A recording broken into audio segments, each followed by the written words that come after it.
কৈছোঁ delay defeat security আজি 6 জনৰ বিশেষভাৱে নাম থকা মানুহবিলাকৰ ভিতৰত শ্যামকানু মন্ত, সিদ্ধাৰ্থ শৰ্মা, শেখৰজ্যোতি গোস্বামী, সঞ্জীৱ নাৰায়ণৰ যিহেতু এজাহাৰ আহিছে, নাম আহিছে, আৰু আপোনাৰ নিশিতা গোস্বামীৰ নাম আহিছে, মৃগাংকৰ হাজৰিকাৰ নাম আহিছে, অমৃত প্ৰভাৰো নাম আহিছে, সন্দীপন গাৰ্গটো এজন পুলিচ বিষয়া যে সন্দীপন গাৰ্গে কনফেশ্যন নিজে দিব লাগিছিলে আৰু সন্দীপন গাৰ্গে মেনেজাৰটোৰ পৰা বোলে ফোনটো খুজিছিলে, আজিলৈকে ল'ব নোৱাৰিলে।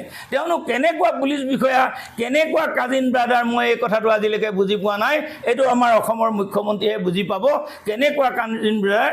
আৰু এতিয়ালৈকে যিবোৰ মানুহৰ আগত ঘৰৰ আগত ধৰ্ণা হৈছে, মোৰ অভিজ্ঞতা আছে, যেতিয়া অসমৰ পুলিচৰ এজন ব্যক্তিয়ে যেতিয়া চিকিউৰিটি দি ৰাখে, এজাহাৰ এখন পৰাৰ লগে লগে চিকিউৰিটিটো প্ৰত্যাহাৰ কৰা হয়। কিন্তু আমিতো ইয়াত চিকিউৰিটি বৃদ্ধি কৰাহে দেখিছোঁ, তেওঁলোকৰ সম্পত্তি ৰক্ষা কৰাহে কথা কৈছোঁ। আৰু এই অপৰাধীসকল তেনেই সৰু নহয়।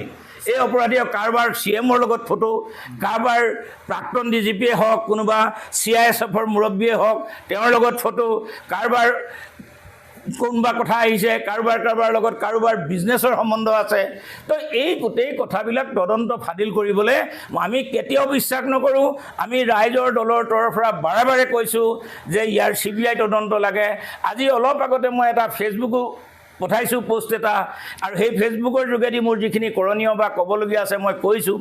মূল কথাটো হ'ল যে আমি সমগ্ৰে আজি আমি বিৰোধী দলবিলাকে এই কথাটো প্ৰত্যেকেই প্ৰতিবাদ কৰিছোঁ, কিন্তু আজি মই বিৰোধী দলৰ যিটো আমাৰ উমৈহতীয়া মঞ্চ আছে তাৰ নেতৃত্বকো মই এটা পৰামৰ্শ আগবাঢ়িছোঁ যে আমি এখন ৰাজ্যপাল ডাঙৰীয়া, যিহেতু অসমৰ মুৰব্বী, আমি ৰাজ্যপাল ডাঙৰীয়াক এই ঘটনাৰ CBI তদন্ত ভাবি আৰু হাইকোৰ্টৰ তত্বাৱধানত তদন্ত হ'ব লাগে বুলি অনতিপলমে এখন স্মাৰক পত্ৰ প্ৰদান কৰিব লাগে।